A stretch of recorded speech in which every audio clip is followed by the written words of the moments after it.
তাদের কঠিন পরিণতি হবে।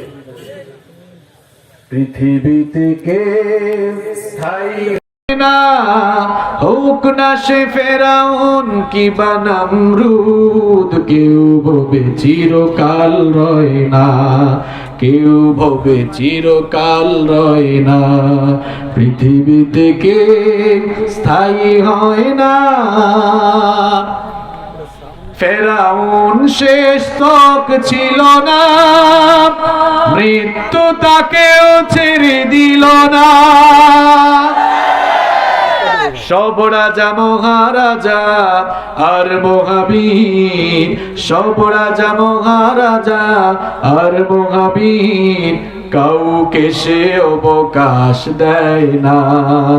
পৃথিবীতে কে স্থায়ী হয় না, হোক না সে ফেরাউন কিবা নমরুদ, কেউ ভবে চিরকাল রয় না, কেউ ভবে চিরকাল রয় না। ঠিক কি না? নীল নদ আজও আছে থাকবে, সত্যকে চিরদিন ডাকবে। নীল নদ আজও আছে থাকবে, সত্যকে চিরদিন ডাকবে। ডেকে ডেকে বলে যাবে দিন ও রাত, ডেকে ডেকে বলে যাবে দিন ও রাত, কেউ যেন ফেরাউন হয় না। পৃথিবীতে কে স্থায়ী হয় না, হোক না সে ফেরাউন কিবা নমরুদ, কেউ ভবে চিরকাল রয় না, কেউ ভবে চিরকাল রয় না। ঠিক কি না? কেউ থাকবে না, চেয়ারের জায়গায় থাকবে, চেয়ারে বসে থাকা লোক। দেখেন এখানে এই চেয়ারে আমি বসার আগে মাওলানা রবিউল ইসলাম সাহেব কথা বলেছেন, তিনি চলে গেলেন, চেয়ারের জায়গায় ব্যক্তি চলে গেল, এরপরে আমি আসলাম, আমিও চলে যাব। চেয়ারের জায়গায় থাকবে, কিন্তু ব্যক্তির পরিবর্তন হয়ে যেন চেয়ারের গিয়ারি আল্লাহর দ্বীনের বিরুদ্ধে কাজে লাগালে চলবে না। কারণ ইতিপূর্বে যারাই নিজেদের চেয়ারের গিয়ারকে আল্লাহর দ্বীনের বিরুদ্ধে উঠিয়েছে, তারা বেজ্জতির সাথে দুনিয়া থেকে বিদায় হয়েছে। আর আপনি যদি আল্লাহর দ্বীনের পক্ষে থাকেন, আপনার মর্যাদা বাড়িয়ে দিবেন কি? বিশেষ করে আমি যুবক ভাইদেরকে বলতে চাই, যুব সমাজ হচ্ছে ইসলামের প্রাণশক্তি, যুব সমাজ হচ্ছে ইসলামের মেরুদণ্ড। ইসলামের জন্য এই যুবকরাই সবচেয়ে বেশি অবদান রেখেছে। ইসলাম প্রচার এবং প্রতিষ্ঠায় এই যুবকদের অবদান, যুবকদের কন্ট্রিবিউশন, যুবকদের ভূমিকা সবচাইতে বেশি। যুবকরা ইসলামের জন্য সবচাইতে বেশি অবদান রেখেছে। রাসূল করিম সাল্লাল্লাহু আলাইহি ওয়াসাল্লাম যখন দ্বীনের দাওয়াত দিলেন, সর্বপ্রথম ইসলাম যারা কবুল করলো তাদের মধ্যে বুড়া মানুষের সংখ্যা বেশি না যুবকদের সংখ্যা বেশি? যুবকরাই ইসলাম গ্রহণে সবচাইতে বেশি এগিয়ে ছিল। সর্বপ্রথম ইসলাম কবুলকারীদের মধ্যে যুবকদের সংখ্যা সবচাইতে বেশি ছিল। আবার ইসলামের জন্য ত্যাগ, তিতিক্ষা আর কুরবানির নজরানা পেশ করার বেলায় যুবকরা সবচাইতে এগিয়ে না পিছিয়ে? ইসলামের জন্য যখন মার খাওয়া দরকার হয়েছে, মার খেয়েছে খাব্বাব, মার খেয়েছে খুবাইব, মার খেয়েছে বেলাল, মার খেয়েছে ইয়াসির, সবাই তো যুবক ছিল। আমার কলিজার টুকরা যুবক ভাইয়েরা ভালো করে শোনেন, আল্লাহর দ্বীনের জন্য যুবকদের অবদানই সবচাইতে বেশি ছিল। আল্লাহর দ্বীন কবুল করার পর জুলুম নির্যাতনের সম্মুখীন হয় এই যুবক আর তরুণরা কখনো পিছপা হয়ে যায় নাই। জুলুম নির্যাতনের সম্মুখীন হয় জ্বলন্ত কয়লার সামনে দাঁড়িয়েও ঈমানটা তারা ছেড়ে দেয় নাই। বেলাল যখন ইসলাম কবুল করলেন, উমাইয়া বিন খালফের গোলাম ছিলেন, ইসলাম কবুল করার কারণে উমাইয়া বিন খালফ তার খাওয়া দাওয়া বন্ধ করে দিল। খাওয়া দাওয়া বন্ধ করার পরও যখন তাকে দিয়ে দিন ছাড়ানো যায় না, উমাইয়া বিন খালফ তখন বেলাল রাদিয়াল্লাহু আনহুর উপরে শারীরিক নির্যাতন শুরু করে দিল। আহারে কি অকথ্য নির্যাতন শুরু করে দিল। মরুভূমির অগ্নিতপ্ত বালির উপরে চিৎ করে শুইয়ে দিয়ে বুকের উপরে পাথর চাপা দিয়ে রাখতো। এমন ভাবে নির্দয় ভাবে তাকে প্রহার করা হতো, মারতে মারতে আঘাত করতে করতে তার পুরো দেহটাকে রক্তাক্ত করে দেওয়া হতো, জখম করে দেওয়া হতো, মারতে মারতে অজ্ঞান করে ফেলা হতো। এরপরে তার কাছে এসে যখন বলা হতো, বেলাল রে এখনো সময় আছে, ঈমান ছেড়ে দে, নইলে তোর জীবনটা দিয়ে দেওয়া লাগবে। আল্লাহর বান্দা বেলাল তখন বললেন, ভালো করে শুনে রাখো, আল্লাহর বান্দা বেলাল তার জীবন দিবে, তারপরেও তোদের কাছে ঈমান দিবে না। আমার যুবক ভাইরা, আমার তরুণ ভাইরা, আল্লাহর জমিনে আল্লাহর কোরআনের রাজ, আল্লাহর দ্বীন এমনি এমনি কায়েম হয় নাই। আল্লাহর দ্বীন কায়েমের জন্য আল্লাহর জমিনে যুবকরাই রক্ত ঢেলে দিয়েছে। যুবকদের রক্তমাখা পিচ্ছিল পথ পাড়ি দিয়েই আল্লাহর জমিনে আল্লাহর দ্বীন কায়েম হয়েছে, ঠিক কি না? কেউ কি এখন বলে আদর্শ দিয়ে শুধু ইসলাম কায়েম হয়েছে। আদর্শ দিয়ে ইসলাম কায়েম হয়েছে কথাটি পুরো সত্য নয়, আংশিক সত্য। আপনাকে পুরোটা বলতে হবে। যদি আদর্শ দিয়ে ইসলাম কায়েম হতো তাহলে নবীজির আদর্শ কি খারাপ ছিল? নাউযুবিল্লাহি মিন যালিক। আমার নবীর আদর্শেই কাফের মুশরিকরা মুগ্ধ হয়ে তারা নিজেরাই নবীজিকে আল আমিন উপাধি দিয়েছিল। আল আমিন উপাধি দেওয়ার পরও ঈমান আনছে তারা? হ্যাঁ, কথা কর না কেন, ঈমান আনছে। আমার নবীকে আল আমিন বলল, বিশ্বস্ত বলল, আমানতদার হিসেবে তারা স্বীকৃতি দিল, কিন্তু ঈমান আল্লাহরা বহু নির্যাতন শুরু করলো নবীজির উপরে, সাহাবীদের উপরে। শুধু আদর্শ দিয়ে ইসলাম আসে নাই, আদর্শ এবং রক্ত, এই দুটোর মাধ্যমে আল্লাহর জমিনে আল্লাহর দ্বীন কায়েম হয়েছে। সাইয়েদনা বেলাল রাদিয়াল্লাহু আনহুর উপরে অমানবিক নির্যাতন শুরু হয়ে গেল। মক্কার উশৃঙ্খল যুবকদেরকে ডেকে উটের রশি দিয়ে তাকে বেঁধে মক্কার অলিতে গলিতে তাকে নিয়ে টানা হেচড়া করা হতো। এইভাবে করে আল্লাহর দ্বীনের জন্য মার খেয়েছেন বেলাল, তিনিও যুবক ছিলেন। আল্লাহর দ্বীনের জন্য মার খেয়েছেন খাব্বাব, তিনিও যুবক ছিলেন। যুবক আর তরুণদের ত্যাগ আর নজরানার কারণে আল্লাহর জমিনে আল্লাহর দ্বীন কায়েম হয়েছে। সাইয়েদনা খাব্বাব রাদিয়াল্লাহু আনহুকে ওমর ইবনুল খাত্তাব রাদিয়াল্লাহু আনহু তার শাসন আমলে খালি গায়ে দেখলেন তার কোমরটা অনেক চিকন, পিঠের মধ্যে অনেক বড় বড় গর্ত। ওমর রাদিয়াল্লাহু আনহু তখন বললেন, ও ভাই খাব্বাব, তোমার কোমরটা এত চিকন কেন? আর তোমার পিঠের মধ্যে এত বড় বড় গর্তের দাগ কেন? তিনি তখন বললেন, ওগো আমর, ভুলে গেলেন নাকি সেই দিনগুলোর কথা? ইসলাম কবুল করার কারণে কাফের মুশরিকগুলো আমার খাওয়া দাওয়া বন্ধ করে দিয়েছিল। খাওয়া দাওয়া বন্ধ করেও আমাকে দিয়ে দিন ছাড়াতে পারে নাই। এরপরে তারা আমার উপরে এমন অমানবিক, অকথ্য আর অবর্ণনীয় নির্যাতন শুরু করলো। জ্বলন্ত কয়লার উপরে চিৎ করে শুইয়ে দিয়ে বুকের উপরে পাথর চাপা দিয়ে রেখে দিত। আল্লাহু আকবার! আমার বাবারা, আমার ভাইয়েরা, আমরা তো ফ্রি ঈমান পেয়েছি, ঈমানের জন্য কোনো বিনিময় দেয় নাই। আর সেই যুগের ঈমানদাররা ফ্রি ঈমান পান নাই, ঈমানের জন্য বিনিময় দিয়েছেন। ঈমানের জন্য এমন বিনিময় দিয়েছেন, ঈমানের জন্য জ্বলন্ত কয়লার উপরে চিৎ হয়ে তারা শুয়ে গিয়েছেন। খাব্বাব রাদিয়াল্লাহু আনহু বলছেন, জ্বলন্ত কয়লার উপরে চিৎ করে শুইয়ে দিয়ে বুকের উপরে পাথর চাপা দিয়ে রাখতো। আগুন জ্বলে জ্বলে আমার গোশতের ভেতরে ঢুকতো, শরীরের রক্ত আর চর্বি গলে গলে পুড়ে আগুন নিভে যেত। আমার ভাইয়েরা, আল্লাহর জমিনে আল্লাহর কোরআনের শাসন এমনি এমনি পাওয়া যাবে না। আল্লাহর জমিনে যদি আল্লাহর কোরআনের শাসন পেতে চাই, তাহলে যুবক আর তরুণদেরকে খাব্বাবের ভূমিকা অবতীর্ণ হয়ে ঈমানের অগ্নি পরীক্ষা দেওয়ার জন্য প্রস্তুত থাকা লাগবে। এমনি এমনি পাওয়া যাবে না। আল্লাহর নবীর সাহাবীরা নিজেদের রক্ত আল্লাহর জমিনে ঢেলে দিয়ে এরপরে আল্লাহর জমিনে আল্লাহর দ্বীন কায়েম করেছেন, ঠিক কি না? আমি বলছিলাম যে এই আল্লাহর দ্বীন কায়েমে ইসলামের প্রচার এবং প্রতিষ্ঠায় যুবকদের অবদানের কথা। ইসলাম প্রচারের বেলায়, ইসলাম কবুল করার বেলায় যুবকরা এগিয়ে না পিছিয়ে? কথা কর না কেন, এগিয়ে না পিছিয়ে? পেছনের বাবারা, ভাইরা, আপনারা শুনতে পাচ্ছেন? শোনা যাচ্ছে এখন না? আলহামদুলিল্লাহ। ইসলাম কবুল করার বেলায় যুবকরা এগিয়ে, মার খাওয়ার বেলায় যুবকরা এগিয়ে না পিছিয়ে?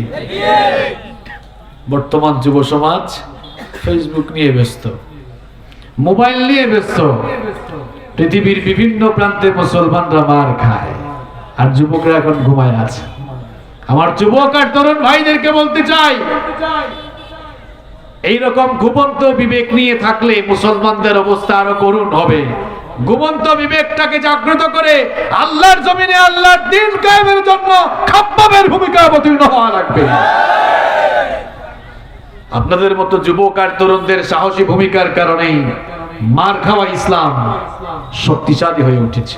আল্লাহু আকবার। দুর্বল ইসলাম শক্তিশালী হয়েছে যুবকদের সাহসী ভূমিকার কারণে। ওমর রাদিয়াল্লাহু আনহু, নাম শুনছেন তো আপনারা? খুব নরম মানুষ, তাই না? হ্যাঁ, গরম মানে একটু বেশি গরম, বেশি গরম। ওমর রাদিয়াল্লাহু আনহু যখন ইসলাম কবুল করলেন, ইসলাম কবুল করার পর রাসূল করিম সাল্লাল্লাহু আলাইহি ওয়াসাল্লামকে তিনি জিজ্ঞেস করলেন, প্রশ্ন করলেন, আলাসনা আলাল হক, আমরা কি হকের উপরে প্রতিষ্ঠিত নই? রাসূল করিম সাল্লাল্লাহু আলাইহি ওয়াসাল্লাম তখন বললেন, বালা, অবশ্যই আমরা হকের উপরে প্রতিষ্ঠিত। ওমর রাদিয়াল্লাহু আনহু তখন বললেন, যদি সত্যিকার অর্থেই আমরা হকের উপরে প্রতিষ্ঠিত হয়ে থাকি, তাহলে আপনার এই সাহাবীরা এখনো গোপনে গোপনে নামাজ পড়ে কেন? এখনো গোপনে গোপনে কেন আল্লাহর দ্বীনের দাওয়াত চলছে?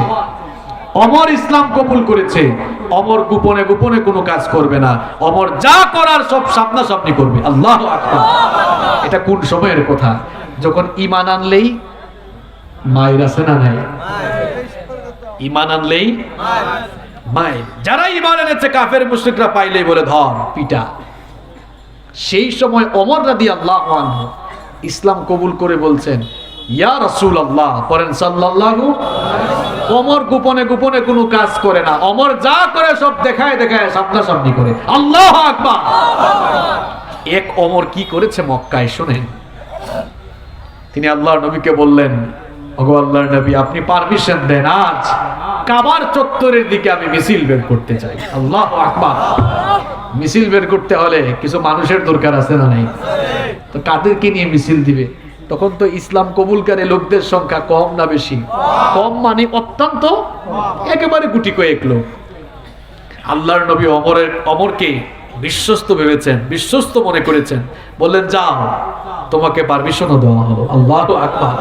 এবার ইসলামের প্রথম মিছিল বের হবে, ইসলামের প্রথম মিছিল বের হবে। ওমর রাদিয়াল্লাহু আনহু ওই গুটি কয়েক লোককে লাইন ধরালেন, নবী করিম সাল্লাল্লাহু আলাইহি ওয়াসাল্লামকে মিছিলের মাঝখানে রেখে দিলেন, আর সামনে দাঁড়িয়ে মিছিলে দুইজন নেতৃত্ব দিলেন। দুইজনেই ইসলামের বীর সিপাহসালার, একজন হামজা রাদিয়াল্লাহু আনহু, আরেকজন ওমর ইবনুল খাত্তাব রাদিয়াল্লাহু।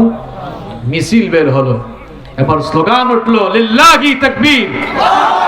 এটা কি ওমরের আওয়াজ হইছে? এটা ওমরের মতো আওয়াজ হইছে? একটু ওমরের মতো মাঠ কাঁপায় আওয়াজ দেন, লিল্লাহি তাকবীর। এই স্লোগান, এই তাকবীর ধ্বনিত হলো মক্কার চতুর্দিকে। আল্লাহু আকবার স্লোগানে মক্কার চারপাশ প্রকম্পিত হলো। আবু জেহেলের কানে এই আওয়াজ গিয়েছে। আচ্ছা আমার বাবারা, আমার ভাইরা, বলেন তো, আপনাদের এই এলাকায়, এই গ্রামে আগামীকাল যদি নতুন কোনো মিছিল আপনারা শুনেন, নতুন কোনো স্লোগান, আপনাদের কাছে একটু অবাক লাগবে না? যে এই স্লোগান তো আগে শুনি। আবু জেহেলের কানে যখন আল্লাহু আকবারের আওয়াজ গেল, সে বলল, এই বের হয়ে দেখতো আমার এলাকায় নতুন এই আওয়াজ কে দেয়। একজন বের হয়ে খোঁজ খবর নিয়ে এসে বলল, স্যার, ঘটনা ভালো না, ঘটনা অত্যন্ত খারাপ। আবু জেহেল কয়, কেন, কি হয়েছে? কয়, আমাগো দলের লোক এখন ওই দলে যোগ দিছে। কয়, মানে? কয়, ওমর তো এখন দেখি মুসলমানদের সামনে দাঁড়িয়ে মুসলমানদের কাতার নিয়ে মিছিল দিয়ে দিকে আসতেছে। আবু জেহেল কয়, কি বলো? আমার তো বিশ্বাস হয় না। আমার বন্ধু ওমর এই কাজ করতে পারে? আমরা একসাথে বসে মুসলমানদের বিরুদ্ধে মিটিং করি, ওমর এই কাজ করবে? আমার তো বিশ্বাস হয় না। আবু জেহেল বের হয়ে দেখলো, হায় হায়, যে মিছিল আসতেছে সত্যি তো মিছিলের সামনে কারে দেখা যায়? কথা কোন, কারে দেখা যায়?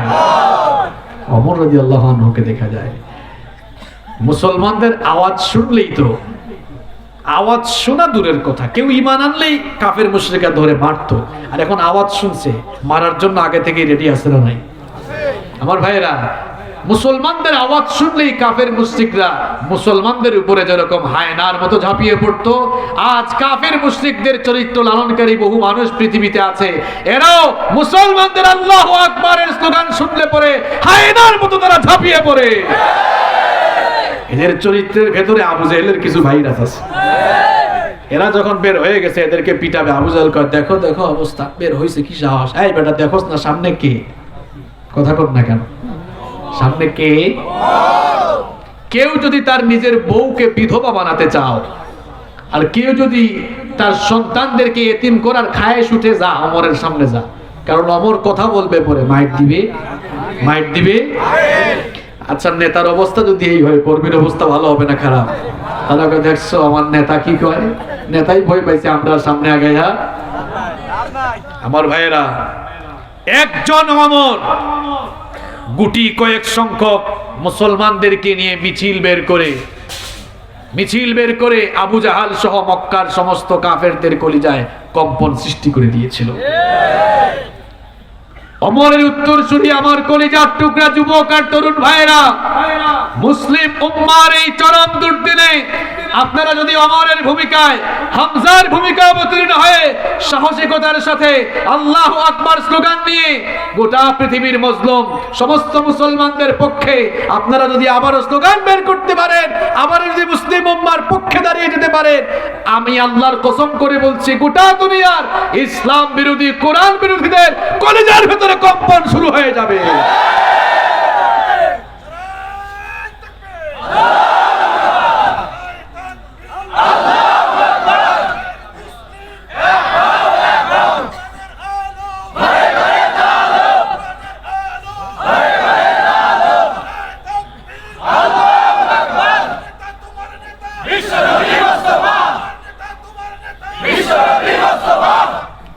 শুধু এক হইলে চলবে না, ঘুমটাও জাগাইতে হবে, ঘুম ভাঙতে হবে, ঠিক না? সবাই ঘুমিয়ে আছে। আমার যুবক ভাইরা, 20 বছর 25 বছর তো আপনাদেরও, ওমর রাদিয়াল্লাহু আনহুর বয়স তো 26 বছর ছিল। 26 বছরের ওমর তখন কি করলো, আর আপনি এখন কি করেন? আল্লাহর দ্বীন পৃথিবীতে এমনি এমনি আসে না। এই যুবক আর তরুণরা আল্লাহর দ্বীনের জন্য সবচেয়ে বেশি অবদান রেখেছে। এখন যুবক আর তরুণরা আল্লাহু আকবারের স্লোগান দিতে পারে না, কপাল পোড়া। তার জবান থেকে এই স্লোগান ওই স্লোগান বের হয়, আল্লাহু আকবারের স্লোগান সে দিতে পারে না। আমি প্রশ্ন করছি, কে আপনার কণ্ঠটাকে এরকম চাপ দিয়ে রাখলো? আল্লাহু আকবারের স্লোগান কেন বের হয় না? লজ্জা লাগে, শরম লাগে? এই নেতা ওই নেতার জন্য স্লোগান দেয়। কেমন স্লোগান দেয় দেখছেন? আমাদের দেশে কত স্লোগান শোনা যায়, আমার ভাই, তোমার ভাই, অমুক ভাই। এগুলো মনে হয় এই কেশবপুরে নাই। ভাই, আমার নেতার চরিত্র ইস ফুলের মতো। সে তো নামাজ পড়ে নাই এক ওয়াক্ত, সুযোগ পাইলে গাঞ্জা খায় 5 ওয়াক্ত, শয়তানের ভক্ত, জাহান্নামের তক্ত। কোন বেঈমানের পেছনে গিয়ে নিজের জীবন যৌবনকে নষ্ট করছেন ভাই? যদি পথভ্রষ্ট কোনো লোকের পেছনে কোনো মানুষ চলে যায়, আর ওই পথভ্রষ্টের কথা শুনে সেও যদি পথভ্রষ্ট হয়ে যায়, এই 2 পথভ্রষ্ট গুমরাহ লোক জাহান্নামে একত্রিত হয়ে যাবে। আর সেদিন দুইজনে আবার কিলাকিলিও করবে। কি বানায় বলতেছি? আল্লাহর কোরআনে আল্লাহ তাআলা সব ওপেন করে সুন্দর করে খুলে খুলে বলে দিয়েছেন। কিয়ামতের দিন পথভ্রষ্ট নেতা আর পথভ্রষ্ট কর্মীরা জাহান্নামে মুখোমুখি হবে। পথভ্রষ্ট নেতাদের কর্মীগুলো তাদেরকে পেয়ে আটকাবে বলবে, কি কোথায় যান, দাঁড়ান, কথা আছে, কি আছে, কি আছে, কি কথা? রব্বুল আলামিন কোরআনুল কারীমে তুলে দিয়েছেন, فقال الضعفاء للذين استكبروا إنا كنا لكم تبعا فهل أنتم مغنون عنا من عذاب الله من شيء। তারা বলবে, ইন্না কুন্না লাকুম তাবআন। কিও লিডার বৃন্দ, ইন্না, আমি শাব্দিক অনুবাদ করে দিয়ে যাই, ইন্না কুন্না, নিশ্চয়ই আমরা, লাকুম, তোমাদের, তাবআন, অনুসারী ছিলাম। কি ছিলাম? ভালো করে শুনেন যুবক ভাইরা, আমার কলিজার টুকরা যুবক ভাইরা, শুনেন ভালো করে। দেখেন কি ঘটনা ঘটতেছে এখন জাহান্নামের ভিতরে। এই পথভ্রষ্ট লোকগুলোকে যারা অনুসরণ করবে, পথভ্রষ্ট নেতাদের অনুসরণ যারা করবে, দুই গ্রুপ একত্রিত। এবার নেতা ইন্না কুন্না, নিশ্চয়ই আমরা লাকুম তোমাদের তাবান, অনুসারী, আমরা তো তোমাদের অনুসারী ছিলাম। নেতারা বলবে তো কি হয়েছে, অনুসারী ছিল তো কি হয়েছে, কি হয়েছে মানে তোমাদের কথা মেনে আকাম কুকাম করার কারণে তুই জাহান্নামে আসা লাগছে। যাকে পিটাতে বলছো তাকে পিটাইছি, যার দাড়ি ধরে টানাটানি করতে বলেছো দাড়ি ধরে টানাটানি করেছে, যারা মুসল্লিদের দাড়ি ধরে ধরে টানে, আল্লাহ তাআলা আপনি আবু লাহাবের মতো তাদের হাতগুলোকে ধ্বংস করে দিন। কি করছি মানে তোমাদের কথা শুনেই তো আকাম কুকাম করছে। যাকে পিটাইতে বলছো তাকে পিটাইছি, যাকে মারতে বলছো তাকে মারছি, যে আজে বাজে স্লোগান দিতে বলছো সে আজে বাজে স্লোগান দিছি, যা করতে বলছো দিনে রাতে তাই করছে। নেতারা বলবো তো এখন কি চাও, কি চাই? ফাহাল আনতুম, ফাহাল আনতুম, সুতরাং আজ তোমরা কি মুগনুনা আন্না, আমাদেরকে বাঁচাতে পারবে মিন আযাবিল্লাহি মিন শাই, আল্লাহর আযাব থেকে? তোমাদের আকাম কুকামের কারণে, আকাম কুকাম করার কারণে আমরা তো জাহান্নামে আসছি, তোমরাও জাহান্নামী আমরাও, আমাদেরকে একটু বাঁচাও। তারপর ধর বেটা বস, আমার বক্তব্যটা আগে শোন। তোমার বক্তব্য শুরু করবে, কি শুরু করবে? পথভ্রষ্ট ওই নেতাগুলো তখন বলবে, ভালো করে শোন, লাফালাফি করিস না।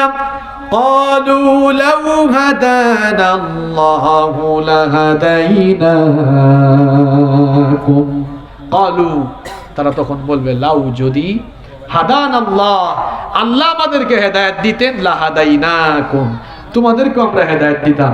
আমাদের নিজেদের কপালই তো হেদায়েত ছিল না, তোমাদেরকে আর হেদায়েতের কথাই কেমনে বলবো, বা হেদায়েতের দিকে ডাকবই বা কেন?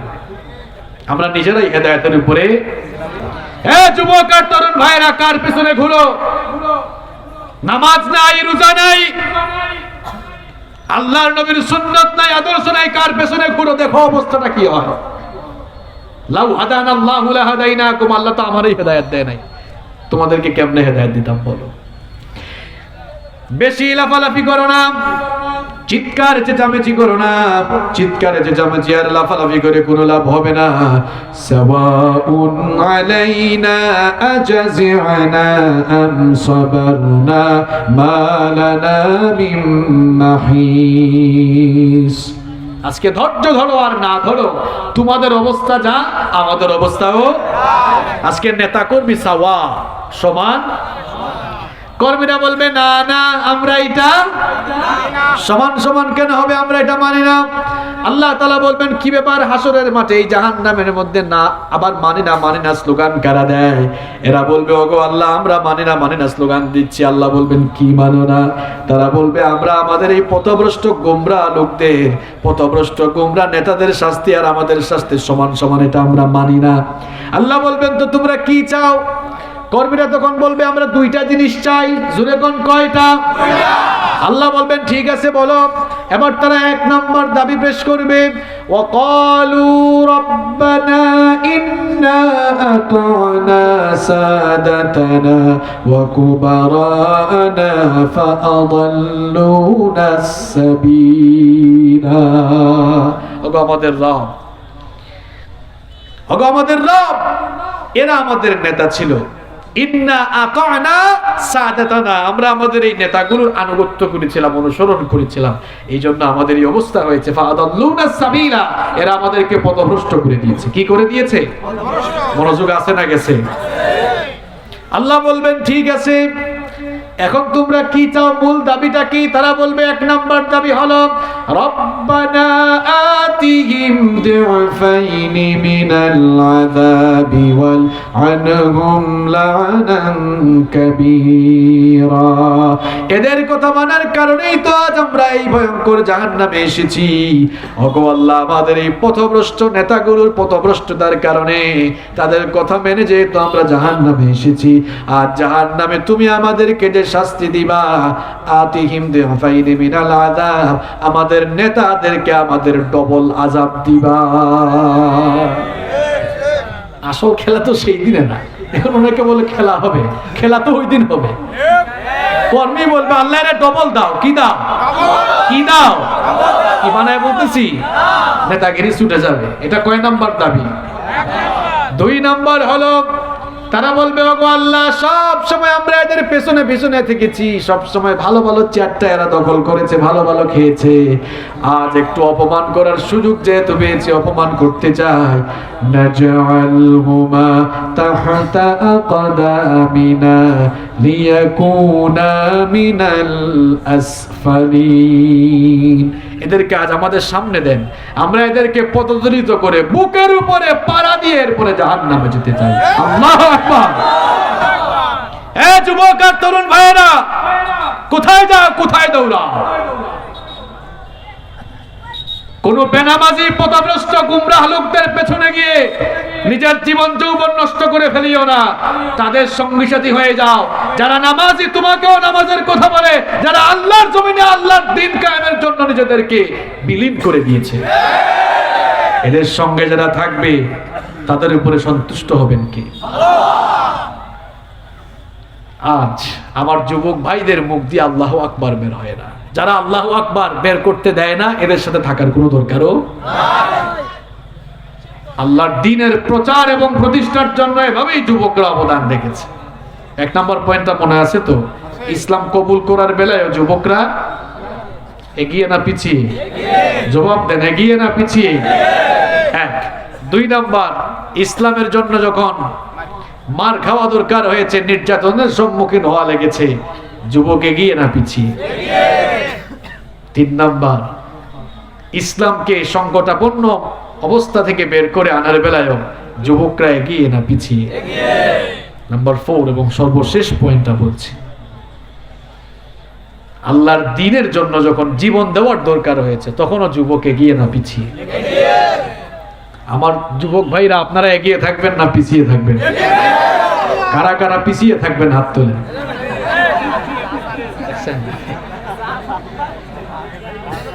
ইসলামের জন্য, কোরআনের জন্য, আল্লাহর জন্য, রাসূলের জন্য জীবন দেওয়ার দরকার হলে ঘরে বসে না থেকে জীবন দিতে কারা কারা প্রস্তুত? দুহাত তুলে আল্লাহকে দেখা।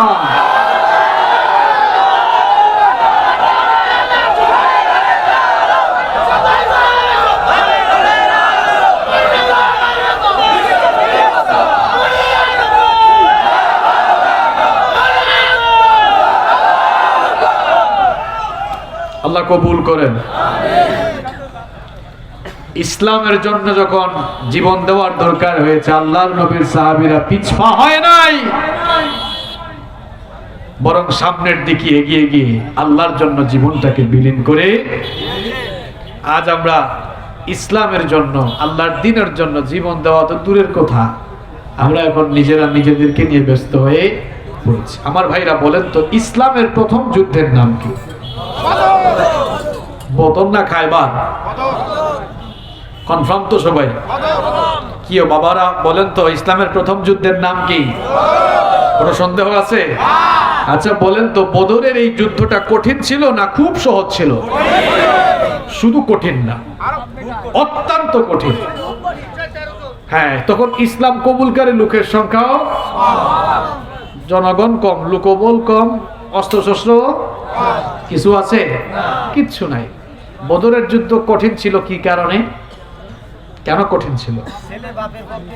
হ্যাঁ, ছেলে বাপের পক্ষে, বাপ ছেলের পক্ষে না, বিপক্ষে। ছেলে বাপের বিপক্ষে, বাপ ছেলে মুখামুখি, চাচা ভাতিজা। কারণ এমনও হয়েছে, দুই ভাই, এক ভাই ঈমান আনছে আরেক ভাই ঈমান, এখন দুই ভাই কি হয়েছে? বাপ ঈমান আনছে ছেলে, এখন বাপ বেটা। ভাতিজা ঈমান আনছে, চাচা আনে নাই, চাচা ভাতিজা। এটা কি সোজা কথা? শুধুমাত্র ঈমানের জন্য বাপ ছেলের বিরুদ্ধে, ছেলে বাপের বিরুদ্ধে, চাচা ভাতিজার বিরুদ্ধে, ভাতিজা চাচার বিরুদ্ধে। এটা কি সোজা কথা? আল্লাহর নবী বদরের ময়দানে সাহাবীদেরকে নিয়ে যখন গেলেন, খুব চিন্তিত হয়ে গেলেন। হাদিসটি মুসলিম শরীফের মধ্যে এসেছে। আল্লাহর নবী খুব দুশ্চিন্তাগ্রস্ত। একজন সাহাবী, তার নাম হচ্ছে মিকদাদ রাদিয়াল্লাহু আনহু, আল্লাহর নবীর দিকে তাকিয়ে বুঝতে পারলেন আল্লাহর নবী দুশ্চিন্তা করছেন। তিনি দাঁড়িয়ে বললেন, ফাকাম আল মিকদাদ বিন আমর রাদিয়াল্লাহু, তিনি দাঁড়িয়ে বললেন, ওগো আল্লাহর নবী, দুশ্চিন্তা করছেন কেন, টেনশন করছেন কেন? ইমদি লিমা আরাকাল্লাহ ফানাহনু মাক।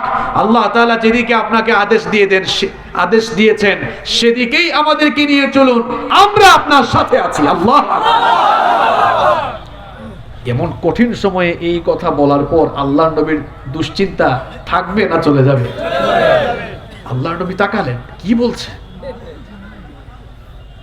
মিকদাদ রাদিয়াল্লাহু আনহু বলছেন, আপনি চিন্তা কইরেন না, ওয়াল্লাহি আল্লাহর কসম করে বলছি, লা নাকুলু লাকা কামা ক্বালাত বনু ইসরাঈল লিমূসা, বনি ইসরাইলের লোকেরা তাদের নবী মুসা আলাইহিস সালামের সাথে যে চরম দুর্ব্যবহার করেছিল, আমরা আপনার সাথে সেই দুর্ব্যবহার করব না। বনি ইসরাইল নাম শুনছেন তো আপনারা? এরা পৃথিবীর সবচেয়ে নিয়ামতপ্রাপ্ত জাতি, আবার এরাই হচ্ছে পৃথিবীর সবচেয়ে অভিশপ্ত। অভিশপ্ত হবে না কেন? দেখেন এরা কামটা করছে কি। তাদের নবী মুসা আলাইহিস সালামের সাথে তারা যুদ্ধের ময়দানে গিয়েছে। যুদ্ধের ময়দানে গিয়ে মানুষ যুদ্ধ করবে না খেলা দেখবে? কি করবে? কিন্তু এরা কামটা করছে কি জানেন? যুদ্ধের ময়দানে গিয়ে মুসা আলাইহিস সালামকে বলল, মুসা আমরা কিন্তু যুদ্ধ করার জন্য আসি নাই। মুসা আলাইহিস সালাম বলেন, মানে তো কেন আসছো? কয় ইযহাব আনতা ওয়া রাব্বুকা ফাকাতিলা ইন্না হাহুনা কাঈদুন, আমরা আসছি তোমার আর তোমার আল্লাহর খেলা দেখার জন্য, তুমি আর তোমার আল্লাহ গিয়ে কাফেরদের বিরুদ্ধে যুদ্ধ করো, আমরা এখানে দাঁড়ায় দাঁড়ায় দেখি। নাউযুবিল্লাহ। কি অভিশপ্ত জাতি এরা। তো মিকদাদ রাদিয়াল্লাহু আনহু বললেন, আমরা এদের মতো ব্যবহার আপনার সাথে করব? আমরা আপনাকে ঘোষণা করছি, ইযহাব আনতা ওয়া রাব্বুকা ফাকাতিলা ইন্না মাআকুমা মুকাতিলুন, আল্লাহ তাআলা যেদিকে আদেশ করেছেন সেখানেই নিয়ে চলুন, যতক্ষণ দেহে প্রাণ থাকবে আল্লাহ আর তার রাসূলের জন্য আমরা লড়াই করে যাব। আল্লাহু আকবার।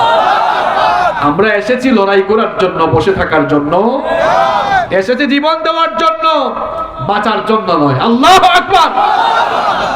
মুসলমানরা যেদিন থেকেই শাহাদাতের চেতনা ভুলে গিয়েছে, সেদিন থেকেই মুসলমানরা বিড়ালের জাতিতে পরিণত হয়ে পৃথিবীতে মজলুম জাতিতে পরিণত হয়েছে। শাহাদাতের জজবা মুসলমানদের ভেতরে নাই। পূর্বপুরুষদের ইতিহাস দেখেন, কি জজবাটা ছিল। লড়াইয়ের ময়দানে গিয়ে বলেছে, আল্লাহর নবী এখানে জীবন দিতে এসেছি, ফিরে যেতে আসি নাই। আল্লাহু আকবার। আল্লাহর নবী এই কথা শুনে খুশি হয়ে গেলেন। খুশি হয়ে বললেন, এই যদি তোমাদের মনোবাসনা হয়ে থাকে, কুমু ইলা জান্নাতিন আরদুহা কাআরদিস সামাওয়াতি ওয়াল আরদ, এই যদি তোমাদের মনোবাসনা হয়, চলো সেই জান্নাতের দিকে, যেই জান্নাতকে আল্লাহ তাআলা তোমাদের মতো শাহাদাত প্রত্যাশী লোকদের জন্য আসমান জমিনের চাইতে আরো বিশাল করে বানিয়েছে। একজন আনসারী সাহাবী, সাহাবীরা দুই প্রকার। কয় প্রকার? আনসার আর মুহাজির। মুহাজির এবং আনসার বুঝেন তো আপনারা? মুহাজির মানে হচ্ছে হিজরতকারী সাহাবী, যারা মক্কা থেকে হিজরত মানে কি? এক স্থান থেকে আরেক জায়গায় যাওয়া। মক্কা থেকে যারা হিজরত করে মদিনায় এসেছেন তাদেরকে বলা হয় মুহাজির। কি বলা হয়? সবাই বলেন, কি বলা হয়? আর এই মুহাজির সাহাবীদেরকে যারা সাহায্য করেছেন, জায়গা দিয়েছেন, আশ্রয় দিয়েছেন, তাদেরকে বলা হয় আনসারী। আল্লাহর নবীর এই বক্তব্য শুনে একজন আনসারী সাহাবী, যুবক মানুষ, যুবক ভাইরা ভালো করে শোনো, একজন যুবক সাহাবী আনসারী, তিনি, তার নাম ছিল উমাইর ইবনুল হুমাম রাদিয়াল্লাহু আনহু। ওয়া কানা ইয়াকুলুত তামর, তিনি তখন খেজুর খাচ্ছিলেন। দেখবেন অনেক সময় অনেক জায়গায় বক্তৃতা হয়, কেউ বাদাম খায়, কেউ চিপস খায়, খায় না এরকম? কেউ চকলেট খায়, যার যা মন চায় খায়। আল্লাহর নবী যখন এই কথা বলছিলেন, বক্তব্য দিচ্ছিলেন, তিনি তখন কি খাচ্ছিলেন? খেজুর খাচ্ছিলেন। আল্লাহর নবীর জবান থেকে এই কথা শুনেই তিনি বললেন, বাখ বাখ ইয়া রাসূলুল্লাহ, পড়েন সাল্লাল্লাহু। তিনি বললেন, হে আল্লাহর রাসূল। বাখ বাখ এটি আঞ্চলিক শব্দ।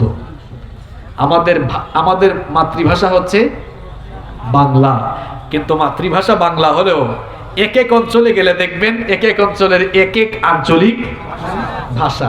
কেমন আছো? শুদ্ধ ভাষা।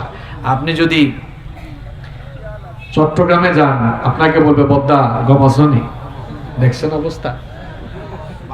নোয়াখালীতে গেলে বলবে কেন আছো, আর আমাদের সিলেটে গেলে বলবে কিতাব আইসাব বালানি। কি বলবে? এক এক অঞ্চলের এক এক ভাষা। সিলেটে গেলে আপনাকে বলবে ভাইসা বাউকা, খাউকা, বউকা, জাক্কা। এক এক অঞ্চলের এক এক ভাষা। এই বাখ বাখ হচ্ছে আঞ্চলিক ভাষা। এর অর্থ হলো মা আকসানাহু ওয়া মা আযমাহু। কি ফ্যান্টাস্টিক কথা আপনি বলেছেন। আজ আল্লাহর রাস্তায় আমাদের জীবন যদি চলে যায়, আসমান জমিনের চাইতে আরো বিশাল জান্নাত, আল্লাহর নবী বললেন, বালা, অবশ্যই। এই কথা শুনে তিনি বললেন, লা ইন আনা হুজ্জিতু আন আকুলা তামারাতি হাদিহি ইন্নাহা লাহায়াতুন তাওয়িলা। আপনার জবান থেকে এই কথা শুনে আমি যদি খেজুর খেয়ে সময় নষ্ট করি, আমার তো জান্নাতে ঢুকতে লেট হয়ে যাবে। জান্নাতে ঢুকতে লেট ঢুক, এটা আমি চাই না। হাতের খেজুর ফেলে দিয়ে উলঙ্গ তরবারি হাতে নিয়ে বীর সিপাহ সালারের মতো তিনি লড়াই করতে লাগলেন। অনেকগুলো কাফেরকে জাহান্নামে পাঠিয়ে তিনিও শাহাদাতের অমীয় সুধা পান করলেন। বদরের শহীদদের লাশগুলো যখন একত্রিত করা হলো, তখন দেখা গেল এই উমাইর শাহাদাত বরণ করেছেন। সাহাবীরা তার দেহ মুবারককে দেখিয়ে, তার দেহকে দেখিয়ে, তার লাশকে দেখিয়ে আল্লাহর নবীকে বললেন, ইয়া রাসূলুল্লাহ, বলেন সাল্লাল্লাহু। এই লোকটার কথা মনে আছে আপনার? এ তো সেই লোক যে আপনার বক্তব্য শুনে খেজুর খেয়ে সময় নষ্ট করে নাই, শহীদ হওয়ার জন্য এত পাগল হয়েছে, হাতের খেজুর ফেলে দিয়ে আল্লাহর দ্বীনের জন্য আজ বদরের ময়দানে শহীদ হয়ে গিয়েছে। আল্লাহর নবী তখন বললেন, আমার সাহাবীরা সবাই সাক্ষী থাকো, সবার সামনে আমি নবী ঘোষণা করছি, ইন্নাহু মিন আহলিহা, শাহাদাত প্রত্যাশী এই উমাইরের জন্য আমি সাক্ষ্য দিচ্ছি, নিশ্চয়ই সে আল্লাহর প্রতিষ্ঠিত জান্নাতের ওয়ারিস হয়ে যাবে। আমার যুবক ভাইয়েরা, আমার তরুণ ভাইয়েরা, আল্লাহর জমিনে যখন আল্লাহর দ্বীনের জন্য জীবনটাকে দেওয়ার দরকার হয়েছে, যুবকরা পিছপা হয় নাই। যুবকরা তাদের জীবনটাকে অকাতরে কুরবানি করে দিয়েছে, যার জ্বলন্ত প্রমাণ হচ্ছে এই উমাইর। ঠিক কি না? আল্লাহর দ্বীনের জন্য যখন জীবন দেওয়ার দরকার হয়েছে, বাসর সজ্জা ছেড়ে এসে হানজালা রাদিয়াল্লাহু আনহু জীবনটাকে বিলিয়ে দিয়েছে। হানজালা রাদিয়াল্লাহু আনহু নতুন বিয়ে করেছেন, বাসর ঘরে তার নতুন বউয়ের সাথে রোমান্স করছেন। ওই মুহূর্তে তার কানে গেল উহুদের ময়দানে আল্লাহর নবী শাহাদাত বরণ করেছে। এই কথা কানে যাওয়া মাত্রই নতুন বউকে বাসর ঘরে রেখে উলঙ্গ তরবারি হাতে নিয়ে উহুদের ময়দানে ছুটে গেলেন। সিংহ শাবকের মতো লড়াই করে করে অনেকগুলো কাফেরকে জাহান্নামে পাঠিয়ে তিনিও শাহাদাতের সুধা পান করলেন। উহুদের শহীদদের লাশগুলো যখন একত্রিত করা হলো, ঠিক সেই সময় হানজালা রাদিয়াল্লাহু আনহুর স্ত্রী গিয়ে আল্লাহর নবীকে বললেন, ওগো আল্লাহর নবী, শহীদদেরকে তো আপনি গোসল দেন না। আমার বাবারা, আমার ভাইয়েরা, শহীদদেরকে গোসল দেওয়া হয় না। মানুষ স্বাভাবিক অবস্থায় মারা গেলে যেভাবে গোসল দিয়ে কাফনের কাপড় পরিয়ে তাকে দাফন করা হয়, ওইভাবে শহীদদেরকে দাফন করা হয় না। শহীদদেরকে বিনা গোসলে রক্ত মাখা অবস্থায়, ওই অবস্থায় তাদেরকে দাফন করে দেওয়া হয়। এই জন্য হানজালা রাদিয়াল্লাহু আনহুর স্ত্রী গিয়ে আল্লাহর নবীকে বললেন, ওগো আল্লাহর নবী, শহীদদেরকে তো আপনি গোসল দেন না, শহীদদেরকে আপনি এই অবস্থায় মাকফুন করে দিবেন, কিন্তু আমার আবেদন হলো আমার স্বামী হানজালাকে যেন গোসল দেওয়া হয়। আল্লাহর নবী বললেন, কি কারণে তার গোসলের ব্যবস্থা করব বলো। হানজালা রাদিয়াল্লাহু আনহুর স্ত্রী তখন বললেন, ওগো আল্লাহর নবী, আমার স্বামী হানজালার সঙ্গে আমি বাসর ঘরে ছিলাম। ফুল সজ্জার রাতে আমরা যখন রোমান্স বিনিময় করছিলাম, আপনার শাহাদাতের খবর শুনে পাগলের মতো ছুটে এসে উহুদের ময়দানে লড়াই করে জীবন দিয়েছে। আল্লাহর নবী এই কথা শুনে বললেন, তাহলে তার উপরে যেহেতু গোসল ফরজ ছিল, আমার সাহাবীরা তার গোসলের তোমরা ব্যবস্থা করো। এমন সময় সাইয়েদনা জিবরিল এসে বললেন, ওগো আল্লাহর নবী, হানজালার গোসলের ব্যবস্থা করার জন্য আপনাকে পেরেশান হওয়া লাগবে না, কারণ আপনার সাহাবী হানজালার শাহাদাতে রব্বুল আলামিন এত খুশি হয়েছেন। তার গোসলের ব্যবস্থা করার জন্য দুনিয়ার সাধারণ মানুষ আর সাধারণ পানি নয়, বরং আল্লাহ তাআলা তার গোসলের ব্যবস্থা করার জন্য নূরের তৈরি রহমতের ফেরেশতা আর জান্নাতের পবিত্র পানি দিয়ে হানজালার গোসলের ব্যবস্থা করেছে। আমার যুবক ভাইরা, এইভাবে করে আল্লাহর দ্বীনের জন্য যখন জীবন দেওয়ার দরকার হয়েছে, যুবকরা অকাতরে জীবন দিয়ে দিয়েছে। নতুন বউকে বাসর ঘরে রেখে এসে জীবন দিয়ে দিয়েছে। মুতার যুদ্ধ যখন শুরু হলো, আল্লাহর নবী সাহাবীদেরকে সম্মুখে এনে তিনি বললেন, আমার সাহাবীরা শোনো, মুতার যুদ্ধের জন্য আমি 3 জন সেনাপতি নিযুক্ত করব। আমার বাবারা, আমার ভাইয়েরা, বলেন তো যুদ্ধের জন্য সেনাপতি লাগে কয়জন? কিন্তু আল্লাহর নবী নাম ঘোষণা করছেন কয়জনের? বলেন? তার মানে হলো যুদ্ধটা খুব সহজ হবে না, অনেক কঠিন। আল্লাহ নবী বললেন এই মুতার যুদ্ধে 1 নম্বর সেনাপতি হিসেবে দায়িত্ব পালন করবে আমার পালক পুত্র যায়েদ বিন হারেথা। 2 নম্বরে মুতার যুদ্ধে সেনাপতির দায়িত্ব পালন করবে আমার চাচাতো ভাই জাফর বিন আবু তালেব। এরপরে 3য় পর্যায়ে মুতার যুদ্ধে সেনাপতি হিসেবে দায়িত্ব পালন করবে আমার সাহাবী আব্দুল্লাহ বিন রাওয়াহা। এই 3 জনকে বললেন বাড়িতে গিয়ে তোমরা বিদায় নিয়ে আসো। যায়েদ বিন হারেথা তিনি যেহেতু রাসূল করিম সাল্লাল্লাহু আলাইহি ওয়াসাল্লামের পালক পুত্র ছিলেন, এই জন্য তার আর পারমিশন নেওয়ার দরকার হয় নাই। 2 নম্বর সেনাপতি আল্লাহর নবীর আপন চাচাতো ভাই জাফর বিন আবু তালেব রাদিয়াল্লাহু আনহু বাড়িতে গিয়ে তার স্ত্রীকে ডাকলেন, ডেকে বললেন প্রিয়তমা স্ত্রী আমার, তোমার কাছ থেকে আমি বিদায় নিতে এসেছি। আল্লাহর নবী আমাকে মুতার যুদ্ধের সেনাপতি হিসেবে নিযুক্ত করেছেন। এই কথা শুনে তার স্ত্রী বললেন, ওগো আমার প্রিয়তম স্বামী, আল্লাহর নবী আপনাকে জিহাদের ময়দানে কমান্ডার হিসেবে নিযুক্ত করেছেন। এটা তো বড় সৌভাগ্যের ব্যাপার, এটা বড় আনন্দের ব্যাপার। হাত তুলে তিনি দোয়া করলেন, ওগো আল্লাহ, আমার স্বামী জাফরকে তুমি জিহাদের ময়দানে নিয়ে গাজী বানিয়ে আমার কাছে আবার ফিরিয়ে দিও। জাফর বিন আবু তালেব রাদিয়াল্লাহু আনহু এই দোয়াটি শুনে তার তরবারিকে কোষমুক্ত করে তরবারির উল্টা পৃষ্ঠ দিয়ে মৃদু আঘাত করে বললেন, প্রিয়তমা স্ত্রী আমার, উল্টা দোয়া করে তোমার কোনো লাভ হবে না। কারণ আল্লাহর নবী মুতার যুদ্ধের জন্য 3 জনের নাম ঘোষণা করেছেন। আমার আগেও 1 জন রয়েছে, পরেও 1 জন রয়েছে, মাঝখানে যেহেতু আমার নাম রয়েছে তার মানে হলো নির্ঘাত আমি শহীদ হয়ে যাব, এতে কোনো সন্দেহ নাই। আমি চিরজীবনের জন্য বিদায় নিতে এসেছি, তোমার অনেক হক আমি আদায় করতে পারি নাই, আল্লাহর ওয়াস্তে মাফ করে দিও, আর আমার সন্তানগুলোকে দ্বীনের পথে পরিচালিত করিও। বিদায় নিয়ে তিনি যখন বাড়ি থেকে বের হয়ে রওনা দিলেন, পেছনে তার বাচ্চা আর তার স্ত্রী কান্নাকাটি করলো। কিন্তু শহীদ হওয়ার জন্য এত পাগল পারা ছিলেন, আল্লাহর দ্বীনকে আল্লাহর জমিনে কায়েম করার জন্য এমন মাতোয়ারা ছিলেন, একটিবারও পেছন ফিরে তিনি তাকান নাই। আল্লাহু আকবার।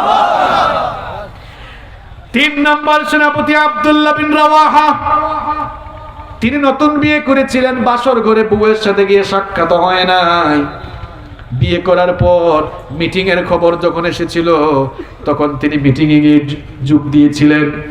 আল্লাহর নবী যখন তাকে সেনাপতি নিযুক্ত করলেন, বাড়ি চলে গেলেন। বাড়িতে গিয়ে তিনি শুনতে পেলেন তার নববধূ, তার নতুন বউ ঘরের ভেতরে কোরআন তেলাওয়াত করছে। দরজায় গিয়ে তিনি আস্তে করে নক দিলেন। ভেতর থেকে তার স্ত্রী বললেন, ঘরের বাহিরে কেন করছো? তিনি পরিচয় দিলেন। পরিচয় দেওয়ার পর তার স্ত্রী বললেন, প্রিয়তম স্বামী আমার, ঘরের বাহিরে কেন আছেন? ভেতরে আসুন, আজকের রাতটি তো আমাদের জন্য সবচাইতে গুরুত্বপূর্ণ রাত। আব্দুল্লাহ বিন রাওয়াহা তখন বললেন, প্রিয়তমা স্ত্রী আমার, আজকের সময়টাও আমার জন্য খুব বেশি গুরুত্বপূর্ণ। আল্লাহর নবী আমাকে মুতার যুদ্ধের কমান্ডার নিযুক্ত করেছেন, আমি তোমার কাছ থেকে বিদায় নিতে এসেছি। নতুন বিয়ে করে তোমার কোনো হক আমি আদায় করতে পারি নাই, তোমার সাথে সাক্ষাৎ পর্যন্ত হলো না, কথা বলার সুযোগ হলো না। আল্লাহর ওয়াস্তে আমাকে মাফ করে দিও, তোমার কোনো হক আমি আদায় করতে পারলাম না। বিদায় নেওয়ার জন্য এসেছে, তুমি আমাকে বিদায় দাও আর মাফ করে দাও। তার স্ত্রী তখন বললেন, প্রিয়তম স্বামী আমার, একটিবার আপনি ঘরের ভেতরে আসুন। আব্দুল্লাহ বিন রাওয়াহা তখন বললেন, প্রিয়তমা স্ত্রী আমার, ভালোবাসা নিবেদন করে ঘরের ভেতরে আমাকে আহ্বান করো না। কারণ ঘরের ভেতরে আসার পর আমরা যদি দুজন কথা বলা শুরু করি, হয়তো দুজনের মনে প্রেম ভালোবাসা উদ্ভব হতে পারে, আর এই জন্য জিহাদে অংশগ্রহণ করতে আমার দেরি হয়ে যেতে পারে, এই জন্য আমাকে ভেতরে আহ্বান করো না। তার স্ত্রী তখন বললেন, প্রিয়তম স্বামী আমার, প্রেম ভালোবাসা নিবেদনের জন্য ভেতরে আহ্বান করছি না, বরং একটিবার আপনাকে দেখার জন্য আহ্বান করছি। নতুন বিয়ে হলো আমাদের, আপনিও আমাকে ভালো করে দেখলেন না, আমিও আপনাকে ভালো করে দেখলাম না।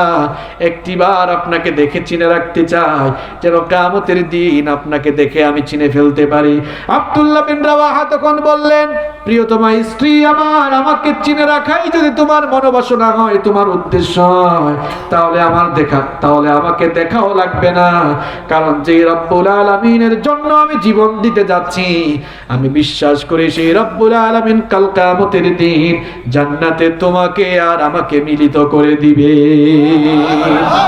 নতুন বিয়ে করেছেন, বউয়ের কাছেও যান নাই, আল্লাহর জমিনে আল্লাহর দিন কায়েমের জন্য, আল্লাহর দিনের জন্য জীবন দেওয়ার জন্য মুতার প্রান্তরে চলে গেলেন। 3 জন সাহাবী শহীদ হয়ে গিয়েছেন। আল্লাহু আকবার। আমার যুবক আর তরুণ ভাইয়েরা, এইভাবে আল্লাহর জমিনে আল্লাহর দিন কায়েমের জন্য, ইসলামের জন্য যুবক আর তরুণরা পিছপা হয় নাই, তাদের জীবনটাকে অকাতরে বিলীন করে দিয়েছে। আমরাও যদি আল্লাহর জমিনে আল্লাহর দিনকে কায়েম করে দিতে চাই, তাহলে আমাদের প্রত্যেককে জীবন দেওয়ার মনোবাসনা নিয়ে প্রস্তুত থাকা লাগবে। আমার যুবক আর তরুণ ভাইয়েরা, শাহাদাতের চেতনা নিজের ভেতরে ধারণ করতে হবে।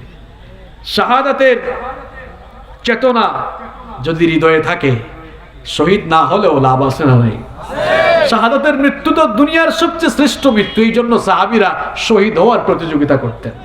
আর আপনারা এখন মাল কামানোর প্রতিযোগিতা করেন, বড় লোক হওয়ার প্রতিযোগিতা করেন, ক্ষমতার প্রতিযোগিতা করেন। আর আল্লাহর নবী সাহাবীদের প্রতিযোগিতা ছিল জীবন দেওয়ার প্রতিযোগিতা। কারণ আল্লাহর রাস্তায় যারা জীবন দেয়, তারা হচ্ছে আল্লাহর কাছে সবচেয়ে শ্রেষ্ঠ মানুষ, ঠিক কিনা?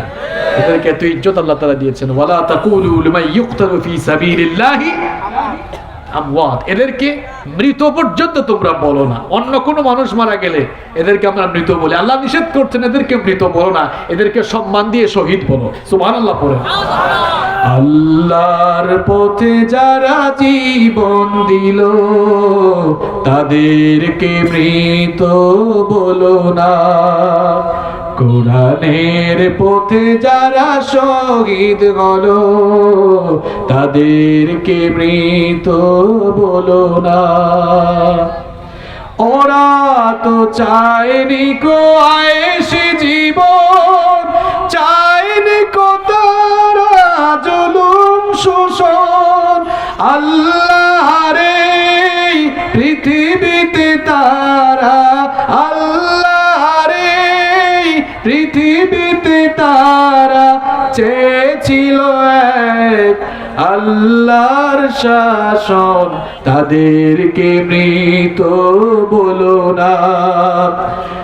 কোরআনের পথে যারা শহীদ হলো, তাদেরকে মৃত বলো না। আল্লাহর পথে যারা জীবন দিল, তাদেরকে মৃত বলো না। পড়েন আল্লাহু আকবার।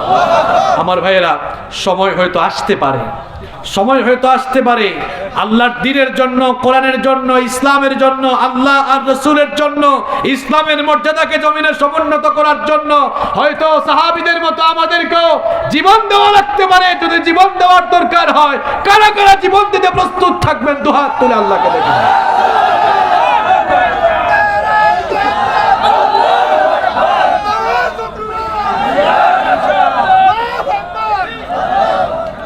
খালি স্লোগান দিলে চলবে না, দেখা যাবে। আল্লাহ যেন আমাদেরকে আল্লাহর দ্বীনের জন্য নিজেদেরকে ডেডিকেট করার তৌফিক দান করেন। আমরা সবাই বলি আমিন। মাহফিল কমিটির সভাপতি সাহেবের বক্তব্য থাকলে শুনবো, না থাকলে সরাসরি মুনাজাতের দিকে চলে যাব। আল্লাহুম্মা আমিন।